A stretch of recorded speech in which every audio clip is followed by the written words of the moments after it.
हाय दोस्तों, आज हम जिस मूवी के बारे में बात करने वाले हैं उस मूवी का नाम है catch me if you can. इस मूवी में आपको पता चलेगा कि किस तरह से 18 साल से भी कम की एज के लड़के ने मिलियंस ऑफ डॉलर का फ्रॉड किया। लाइसेंस न होने के भी बावजूद लड़के ने प्लेन चलाया और एक प्रोफेशनल डॉक्टर की जॉब की और एक लॉयर की जॉब की। आखिर में किस तरीके से ये लड़का पकड़ा गया और फाइनली ये FBI के कैसे ज्वाइन करता है। अभी तक दोस्तों आपने लाइक और सब्सक्राइब नहीं किया तो प्लीज़ चैनल को लाइक और सब्सक्राइब कर देना, क्योंकि ऐसी ही सच्ची कहानियाँ और मूवी रिव्यू आप तक इजीली पहुंच सके। तो चलिए स्टार्ट करते हैं। ये मूवी टोटली 2 कैरेक्टर के अराउंड है। पहला कैरेक्टर है एक लड़का जो इस मूवी का हीरो है, उसका नाम है फ्रैंक, और दूसरा जो कैरेक्टर है उसका नाम है FBI एजेंट कार्ल। इस मूवी की स्टार्टिंग होती है एक पेरिस की जेल से। जेल के बाहर कुछ FBI एजेंट पुलिस से बात कर रहे होते हैं कि अंदर एक कैदी है, हम उसे ले जाने के लिए आए हैं। उस कैदी का नाम है फ्रैंक और मेरे पास उसके कागजात है। पुलिस उसकी बात मानकर परमिशन देती है उस कैदी से मिलने के लिए और ले जाने की, लेकिन फ्रैंक कहता है मुझे यहाँ से बाहर निकालो। वो कुछ नहीं सुनता FBI एजेंट की और सिर्फ एक ही बात कहता रहता है, मुझे यहाँ से बाहर निकालो, मैं मर जाऊँगा। तब FBI एजेंट उसे बाहर निकलवाते हैं और जब तक FBI एजेंट और पुलिस बात कर रही होती है तब तक वो शातिर लड़का फिर से एक बार भाग जाता है। फ्रैंक भागता हुआ बहुत दूर नहीं जा पाता क्योंकि वो एक जेल के अंदर ही था। फिर से पुलिस और FBI एजेंट उसे पकड़ लेते हैं और इस बार अच्छे से निगरानी में उसको रखते हैं। जब फ्लाइट में FBI फ्रैंक को USA ले जा रही होती है तब फ्रैंक टॉयलेट में जाकर किसी भी तरीके से वहाँ से बाहर निकलने के बारे में सोचता है, और जैसे ही फ्लाइट लैंड करती है तब वो कामयाब भी होता है और फिर से एक बार FBI एजेंट के चंगुल से भाग जाता है। तो चलिए अब जानते हैं आखिरकार FBI को फ्रैंक को पकड़ने की ज़रूरत क्यों पड़ी। मूवी की शुरुआत होती है फिर से एक बार फ्लैशबैक से। फ्रैंक के परिवार में 3 लोग रहते हैं, फ्रैंक और उसके मम्मी पापा। उसके मम्मी पापा की बहुत ही रिस्पेक्ट होती है सोसाइटी के अंदर और उसे रॉयल सोसाइटी की परमानेंट मेंबरशिप भी दी जाती है। फ्रैंक का फैमिली बहुत ही हैप्पी था। उसके मम्मी पापा फ्रैंक को बहुत ही चाहते थे, लेकिन पैसों की किल्लत की वजह से फ्रैंक के पापा को अपना मकान छोड़ना पड़ता है और वो एक छोटे से मकान में शिफ्ट हो जाते हैं। इस बात से उसकी माँ बहुत ही परेशान होती है। फ्रैंक के पापा लोन लेने के लिए बैंक में जाते हैं। तब फ्रैंक को एज ए ड्राइवर अपॉइंट करते हैं और उसे कहते हैं जब तक मैं बाहर ना आऊँ तब तक तुम्हें कहीं नहीं जाना। बैंक में जाकर वो जब बैंक मैनेजर से मिलते हैं तब बैंक मैनेजर उसे लोन देने से मना कर देता है और इस तरीके से फ्रैंक के पापा को लोन नहीं मिल पाती। कुछ दिन बाद फ्रैंक का बर्थडे होता है। बर्थडे के दिन फ्रैंक के पापा फ्रैंक के नाम का अकाउंट बैंक में ओपन करवाकर चेकबुक देते हैं फ्रैंक को और उसे कहते हैं कि तुम इसे यूज़ कर सकते हो, इसमें $5 है, तुम जहाँ भी चाहो वहाँ पर पेमेंट कर सकते हो। तब फ्रैंक कहता है पापा आपने इस बैंक में मेरा अकाउंट क्यों ओपन करवाया।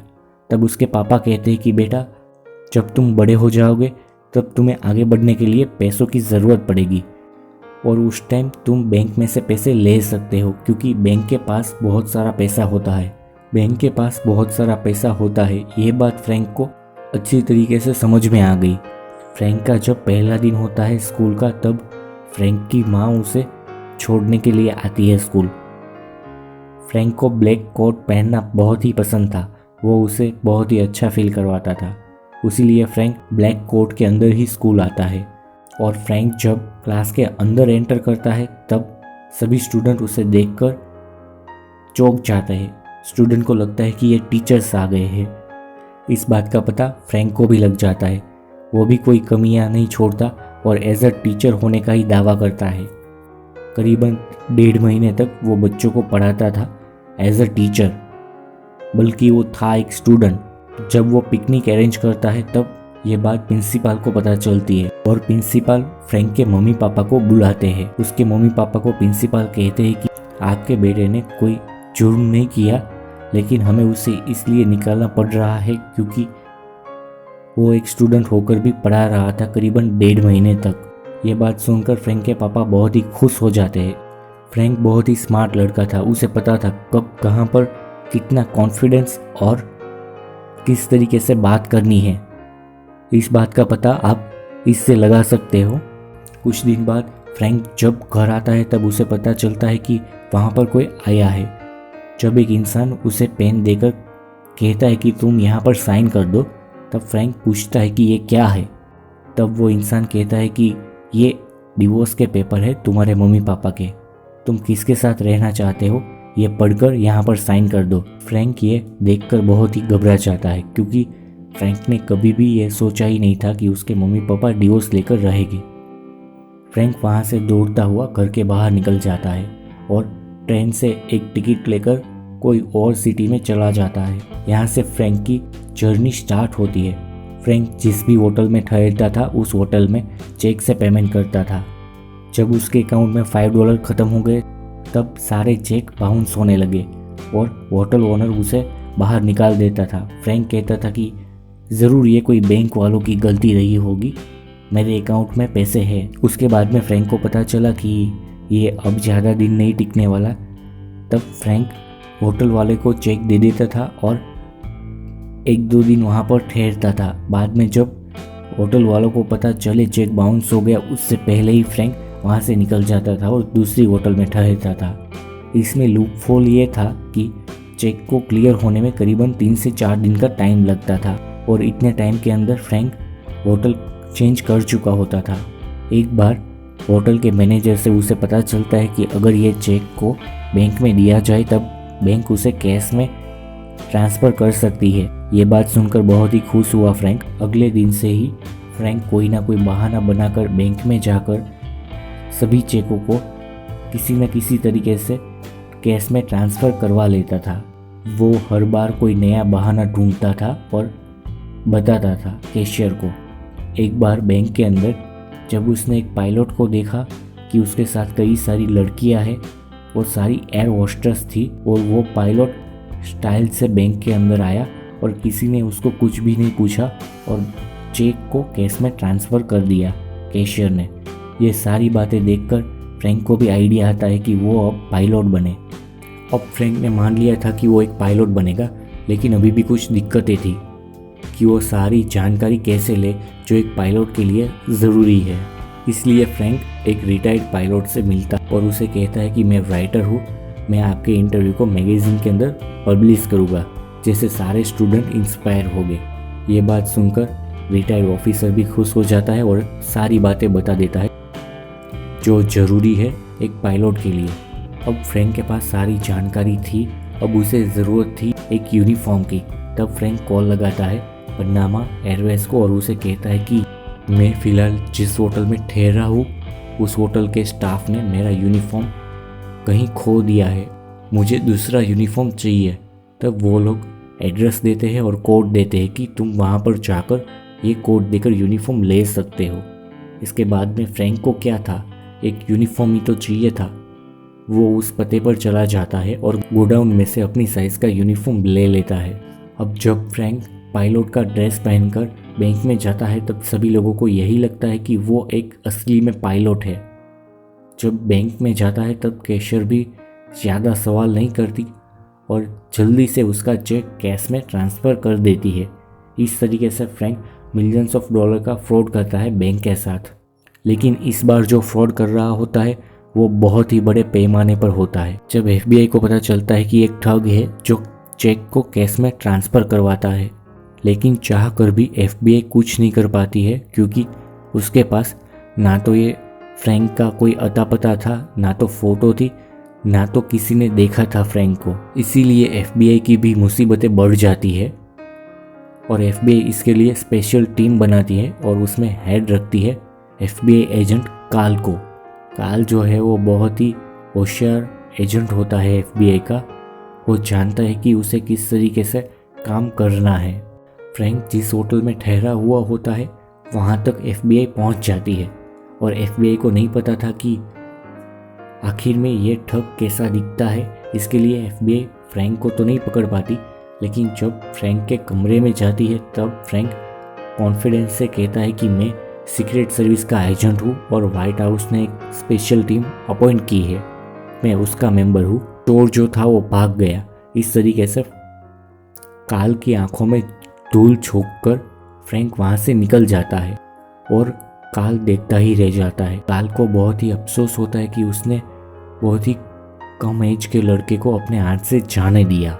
उसे पता चल जाता है कि ये जो लड़का था वो कोई बड़ा इंसान नहीं था, वो छोटी सी उम्र का लड़का था। इसीलिए काल जो कोई बच्चा घर नहीं आया या फिर घर छोड़कर चला गया है उसकी रिपोर्ट पुलिस में से मंगवाता है और सारी जगह जाता है बारी बारी से। फ्रैंक ने सिर्फ पायलट की ड्रेस पहनकर बैंक से फ्रॉड ही नहीं किया था, बल्कि फ्रैंक ने प्लेन के अंदर ही एज अ पायलट फ्लाई किया था और कई बार जूनियर पायलट बनकर वो कॉकपिट में बैठा भी था। इसके बाद में फ्रैंक को जब पता चला कि यह ड्रामा ज़्यादा दिन नहीं टिकने वाला, तब फ्रैंक एक हॉस्पिटल के अंदर जाता है और वहाँ पर एक नर्स को पूछता है कि यहाँ पर डॉक्टर की वैकेंसी है क्या।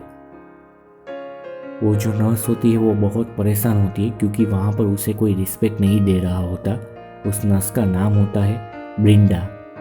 आगे चल के फ्रैंक उससे शादी कर लेता है और उसके पापा एज अ लॉयर होते हैं, तो वो लॉयर की प्रैक्टिस भी स्टार्ट कर देता है। तब वो FBI एजेंट काल को कॉल करता है और उसे कहता है कि मैं सब क्लियर करना चाहता हूँ और मैं शादी कर रहा हूँ। यही फ्रैंक की गलती थी क्योंकि FBI एजेंट इस कॉल से फ्रैंक को पकड़ लेते हैं। जब फ्रैंक की शादी का दिन होता है तब FBI एजेंट पूरी टीम के साथ वहाँ पर पहुँच जाते हैं और फ्रैंक को ढूंढने लगते हैं, लेकिन फिर से एक बार फ्रैंक वहाँ से निकलने में कामयाब हो जाता है। वहाँ से भागने से पहले वो ब्रिंडा को मिलता है और उसे कहता है कि डरो मत, मैं तुम्हें यहाँ से ले जाऊँगा, तुम सिर्फ हिम्मत रखना और तुम एरिज़ोना के एयरपोर्ट पर आ जाना, वहाँ पर मैं तुम्हें पिक कर लूँगा। जिस तरीके से फ्रैंक ने बताया था उस तरीके से वो ब्रिंडा FBI एजेंट को बोल देती है सारा कुछ, और FBI एजेंट एयरपोर्ट पर बड़ी सिक्योरिटी से रहते हैं कि अगर फ्रैंक यहाँ से निकला तो वो पकड़ में आ जाना चाहिए। लेकिन फ्रैंक को जब ये पता चलता है कि वहाँ पर कई सारे FBI एजेंट खड़े हैं उसके इंतज़ार में, तब फ्रैंक वहाँ से नहीं जाता और फ्रैंक न्यूज़पेपर में एक आर्टिकल पब्लिश करता है, एयर होस्टेस चाहिए फ़्लाइट के लिए। कई सारी लड़कियाँ आती है लेकिन फ्रैंक उसमें से कुछ ही को चुनता है। लड़कियों को साथ में लेकर उसे एयर होस्टेस का ड्रेस पहनाकर फ्रैंक एयरपोर्ट में एंट्री लेता है। एंट्री लेने के साथ वो पायलट का यूनिफॉर्म, सर पर टोपी और काले चश्मे पहनकर सिक्योरिटी गेट से पास होता है। सभी लोग उसको देखकर बहुत ही खुश होते हैं, लेकिन किसी को भी पता नहीं चलता कि यही है फ्रैंक। और इस तरीके से फिर से एक बार फ्रैंक भागने में कामयाब हो जाता है। काल ने जो मिसिंग बच्चों की रिपोर्ट मंगाई थी पुलिस स्टेशन से, उस रिपोर्ट को स्टडी करने के बाद में काल एक घर पर पहुंचता है जो असल में फ्रैंक की माँ का होता है। वो फ्रैंक की माँ से मिलता है और उससे कुछ पूछता है। बातचीत के दौरान काल का शक यकीन में बदल जाता है और वो फ्रैंक की माँ को कहता है कि आपके बच्चे ने बैंक के साथ फ्रॉड किया है, इसके लिए हम उसे पकड़ना चाहते हैं। फ्रैंक की माँ जल्दी से वॉलेट निकालकर FBI एजेंट को पूछती है कि कितने रुपए का फ्रॉड किया है, मैं वो सारे रुपए देने के लिए तैयार हूँ, आप उसे छोड़ दीजिए। ये बात सुनकर फ्रैंक की माँ बहुत ही घबरा जाती है। फ्रैंक भागता हुआ उस गांव में जाता है जहाँ पर वो बचपन में रह रहा होता है अपनी दादी के साथ। जब काल बारीकी से फ्रैंक के चेक की डिटेल इन्वेस्टिगेशन करता है तब उसे पता चलता है कि ये चेक कोई जर्मनी के गांव में बने हुए हैं। तब काल सोचता है कि फ्रैंक की माँ के साथ जब बात हुई थी तब उसने जर्मनी का नाम लिया था। जब काल को पक्का यकीन होता है कि फ्रैंक फ्रांस में ही होगा तब काल वहाँ पर जाकर फ्रैंक को गिरफ्तार कर लेते हैं और इस तरीके से फ्रैंक गिरफ्तार हो जाता है फ्रांस के अंदर। और स्टोरी के स्टार्टिंग में ही आपने देखा कि किस तरीके से FBI एजेंट फ्रैंक को USA ले जाते हैं। तब FBI एजेंट काल का एक ही क्वेश्चन था फ्रैंक से कि तुम्हारे पास सर्टिफिकेट कैसे आया लॉयर की एग्ज़ाम का। तब फ्रैंक ने बताया कि मैंने कुछ महीने प्रिपरेशन की थी और मैंने एग्ज़ाम क्लियर कर दी। जब फ्रैंक US की जेल में होता है तब कई सारे केसेस चुटकियों में ही सॉल्व कर देता है और एफबीआई की बड़ी मदद करता है। एफबीआई इस बात से खुश होकर गुजारिश करती है सरकार से कि इस बंदे को जेल से रिहा किया जाए और एफबीआई के अंदर ज्वाइन करवा दिया जाए। फ्रैंक भी इस बात से बहुत खुश होता है और आखिरकार फ्रैंक एफबीआई के अंदर ज्वाइन हो जाता है। जब फ्रैंक एफबीआई ज्वाइन करता है तब सारे लोग दंग रह जाते हैं कि एक चोर ने किस तरीके से एफबीआई ज्वाइन की। ये मूवी बनी है ऑन रियल बेसिस पर। आशा करता हूँ कि ये मूवी स्टोरी आपको बहुत अच्छी लगी होगी। अगर आपको ये मूवी स्टोरी अच्छी लगी तो प्लीज़ इसे लाइक करना मत भूलना और इस चैनल को सब्सक्राइब भी कर देना ताकि आगे आने वाली ट्रू मूवी स्टोरी आप तक जल्दी से पहुंच सके। और अपने दोस्तों को भी शेयर करना। अगर आपने नहीं देखी मूवी द फाउंडर तो उसे भी ज़रूर देखना, क्योंकि सारा खेल कॉन्फिडेंस का है। अगर आपके अंदर कॉन्फिडेंस है तो आप गैरेज से भी कंपनी खड़ी कर सकते हो, जिसका बेस्ट एग्जाम्पल है स्टीव जॉब्स। ये मूवी भी ज़रूर देखना और द फाउंडर के अंदर आपको पता चलेगा कि किस तरीके से एक सेल्समैन ने मिक्सर बेचते हुए इतनी बड़ी मैकडोनल्ड्स खड़ी कर दी।